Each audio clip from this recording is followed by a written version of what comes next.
Thank you, Mr. Sermon. Good morning, everybody. My name is Rémi Dacor. I'm from a small company, Exoès, based in the south of France, in Bordeaux. And I'm here to present the work of a small team of engineers regarding piston expander developments. And I chose to focus on car application for this presentation, but we also work on heavy-duty application. And first of all, why do I talk about car application and fuel efficiency in car application? It is mainly because there is worldwide regulation that is being implemented in Europe, United States, Japan, but maybe also in China in the next coming year. And we have to do fuel cuts in the internal combustion engine.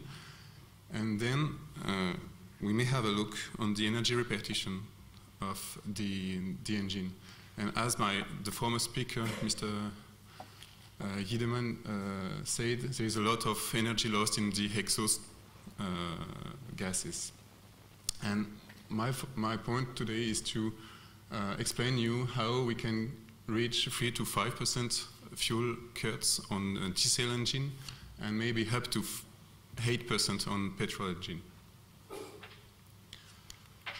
Okay, a first slide on the Rankine cycle specification regarding hot source and cold sinks. And from the hot source, the main temperature we can have is 600 degrees on the exhaust gases for petrol engine, and down to 300 degrees for diesel engine. And on EGR, on exhaust gas recirculation, you may have also high temperature.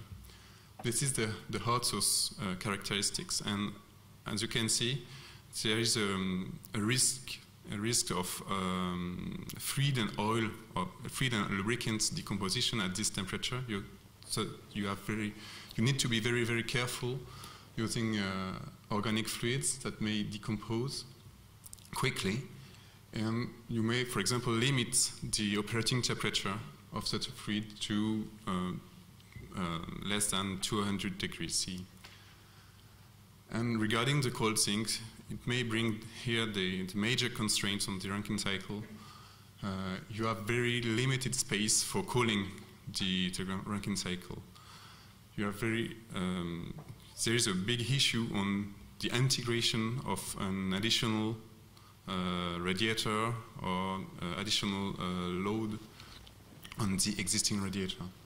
And then we are often asked to use high condensing temperature, up to 80 degrees C to cool our cycle, up to 100 degrees C to cool the cycle. The idea is to mainly reuse the existing cooling circuits that run at 90 degrees C. And when you take these constraints into account, you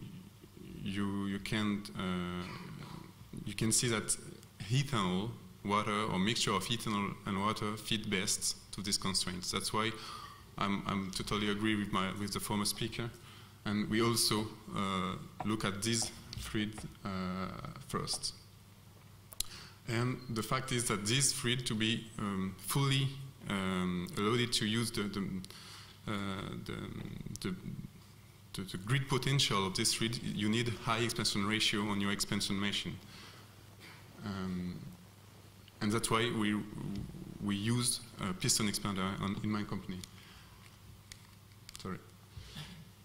Okay, a short overview on different technologies. There is not all the technologies here, but I can talk about impulse turbine, piston expander, scroll or screw expanders.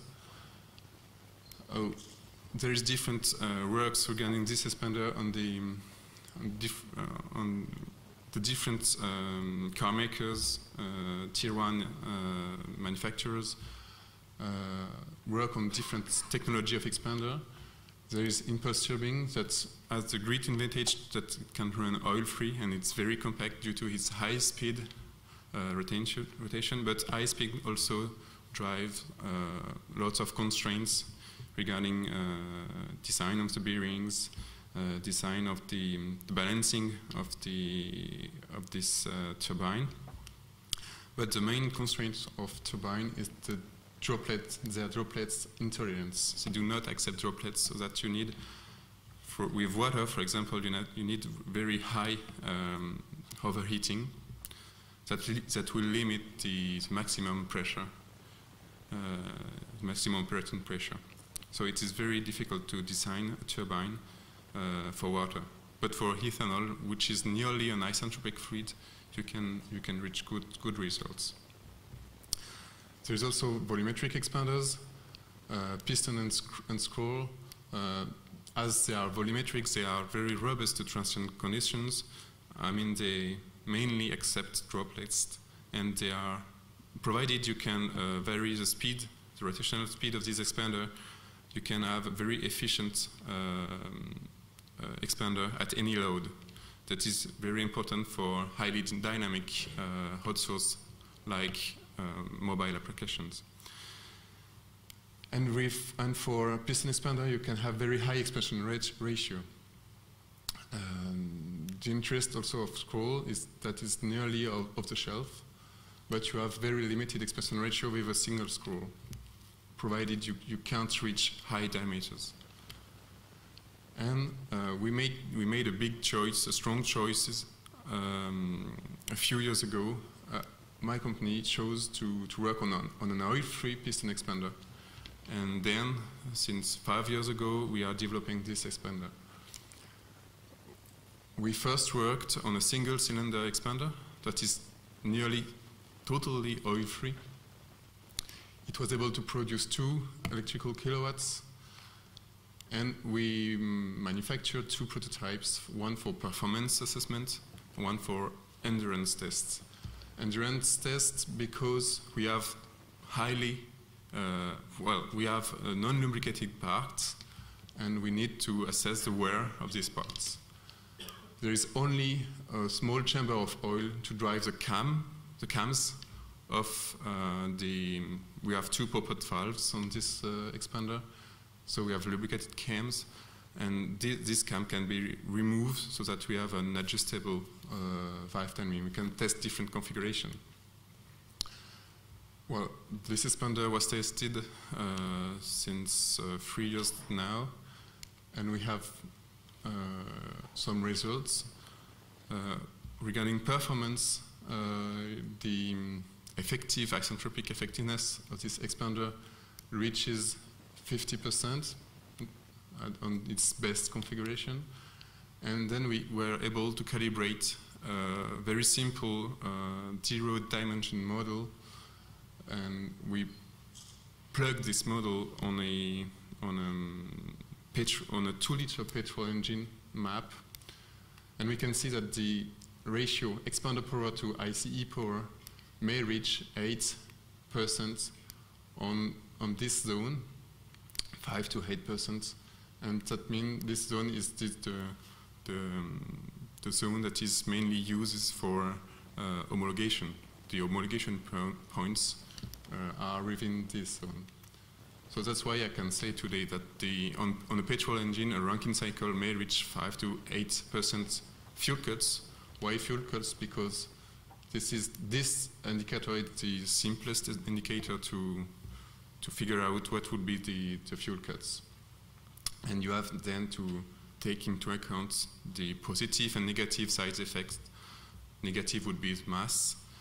Positive would be that you produce electricity, and then you can re-inject electricity whenever you want. You can electrify and auxiliaries, etc. Regarding endurance tests on this expander, we had unlubricating sliding piston rings, and also unlubricated inlet system, and we reach this wear rates 10 at the power of -8 cubic millimeter per Newton meter. This is, in the next slide I will explain what is the scale of this wear rate. And this allows us to think of no maintenance on a car application of the piston rings, for example. We can have a piston ring that is nearly oil-free or totally oil-free, that has no maintenance during the whole life of an expander for a car application. And we can think of 2 years without maintenance on the piston rings for a heavy-duty application. And here you have the scale of the wear rate. At the top of the scale, you have no lubricated system and a lubricated system at the bottom. And this is how we achieve today of 5. We achieve this wear rate, and we have targets for next year to go even lower. And we carefully selected our material. Now we can have very good lifetime of piston rings and inlet system. And then, thanks to this valuable data, we developed a new generation prototype on the next 2 years, which is far more compact. And it is a swatch plate architecture with 5 cylinders, and it is able to run with water or ethanol. And it still have an oil-free hot hand, inlet system, and piston rings has no lubrication, but we reintroduce a lubricated crankcase to reach higher compactness. And then we were forced to add a separation device inside the expander that allowed us to separate from the lubricated part from the non-lubricated part. And today we can say that we only need an oil change every 1,500 hours, which means every year for a heavy-duty application. So we still have a maintenance. It would be free refill every year for a heavy-duty application. Well, tests are in progress on this expander. I will show you the early results, and endurance tests will be done next year. The early results on this expander are not that good. This is the effective isentropic effectiveness. We are only at 30%. The main point is that we have huge frictions, mechanical losses in this expander. We are working on it. And the second point is that tests were performed with water, and it was designed for ethanol. It means a bigger volumetric flow, so a lower impact of internal leakage. So I'm sure that next year I will have more test results and better test results on this expander, as ethanol tests are in progress. And we are currently updating the bench to reach higher power on this team. Okay, and I think it was my last slide. Okay, this is the expander we developed. I was talking about this one, and we have a new one for truck application, which would be a bit bigger. Thank you for your attention. You may have some questions.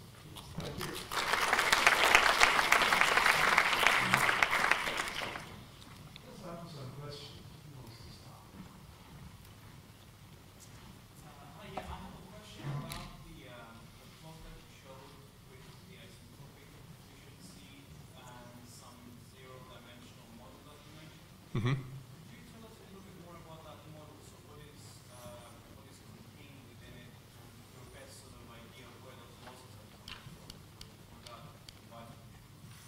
Yeah, I did not explain the different models. I wanted to do straight to the results. This model, in fact, we have several models. On this model, we only use 2 parameters that comes from experiment data. We use the filling factor and the isentropic effectiveness. This is the 0D model. So we make maps on filling factor which is the ability of the expander to deal with the volume of steam. You may enter, when it's superior to 1, you have internal leakage. I mean, you consume too much steam flow, and which inferior at 1, which is when it is inferior to 1, you have pressure drops, for example, at the inlet. And the isentropic effectiveness, you can also do a map on this,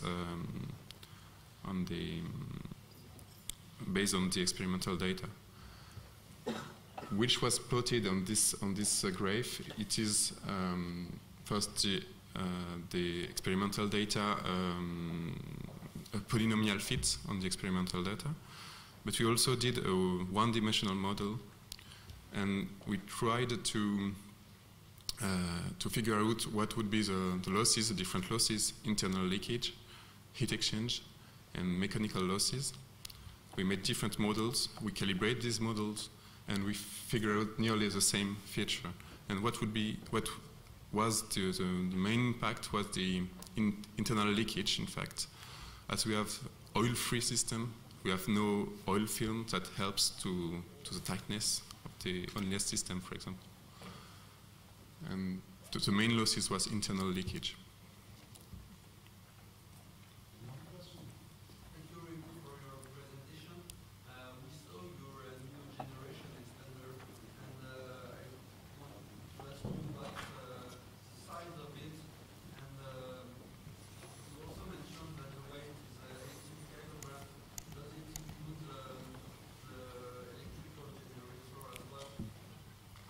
Okay, this expander, the size is written there, and the weight is the weight of the prototype. The prototype, as you can see, it is machined. There is no foundry at all. So the less you machine the parts, the less it costs. So it's very heavy. And we made some design with foundry, and we can reach nearly 9 to 10 kilograms for this expander, and it doesn't include the generator. It is, but for a car it's a bit too big. We can reduce the size with having a lower capacity, and for a truck it is too small. I mean, if you are aiming to recover only the EGR heat, it is okay. But if you want to do in parallel exhaust heat and EGR heat, it is too small. You will have very low expansion ratio to be able to eat the steam flow. To introduce the right steam flow in the expander, you will have to lower the expansion ratio and then to have a poor efficiency. So the next version here for trucks is a bit bigger. In fact, it is a bit longer. It can reach 40 centimeter. 40 centimeter without any generator.